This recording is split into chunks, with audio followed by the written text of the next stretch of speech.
Hello दोस्तों, कैसे हो? आपका फिर से स्वागत है मेरे चैनल हॉन्टेड टूर पर। मैं आपके लिए लाया हूँ एक और भूतिया कहानी। तो दोस्तों, एक समय की बात है। एक छोटे से गांव में एक पुरानी और वीरान हवेली थी, जिसे लोग काली हवेली के नाम से जानते थे। कहते थे कि उस हवेली में रात के समय अजीब अजीब आवाजें आती थीं, जैसे कोई रो रहा हो या कोई किसी से बातें कर रहा हो। गांव के लोग डर के मारे उस हवेली के पास भी नहीं जाते थे। एक दिन गांव में एक नया लड़का अर्जुन आया। उसने हवेली की कहानियां सुनी और सोचा कि ये सब मनगढ़ंत बातें हैं। वह बहादुर था और भूत प्रेतों पर विश्वास नहीं करता था।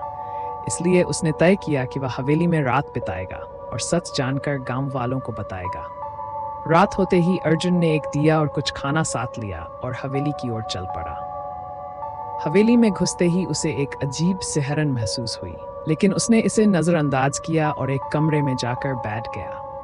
कमरे में बहुत सी पुरानी तस्वीरें थीं, जिनमें से कुछ की आंखें उसे घूर रही थीं। कुछ समय बाद हवेली के अंदर अचानक ठंडी हवा चलने लगी। दिया बुझ गया और कमरे में अंधेरा छा गया। तभी अर्जुन को सीढ़ियों पर किसी के चलने की आवाज सुनाई दी। उसने देखा कि एक सफेद साया धीरे धीरे उसकी ओर बढ़ रहा है।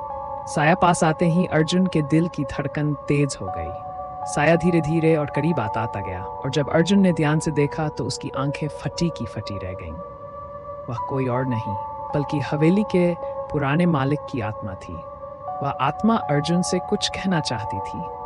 आत्मा ने बताया कि वह हवेली में एक खजाना छुपा हुआ है, जिसे हवेली के नौकरों ने उसे धोखा देकर मारने के बाद छुपा दिया था।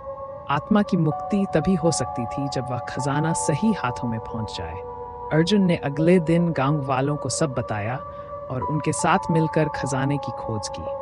जब खजाना मिल गया तो आत्मा ने अर्जुन को धन्यवाद दिया और हवेली से हमेशा के लिए चली गई। उस दिन के बाद से काली हवेली का रहस्य खत्म हो गया और वह गांव के लिए एक ऐतिहासिक स्थान बन गई। लेकिन लोग आज भी कहते हैं कि अगर कोई हवेली के पास जाए तो उसे कभी-कभी हवेली के पुराने मालिक की परछाई दिखती है, जैसे वह अब भी हवेली की देखभाल कर रहा हो। तो दोस्तों, कैसे लगी आपको एक भूतिया कहानी? ऐसी ही भूतिया कहानी के लिए हमारे चैनल को लाइक, शेयर और सब्सक्राइब करें। मैं आपके लिए और भी भूतिया कहानियां लाता रहूंगा। धन्यवाद।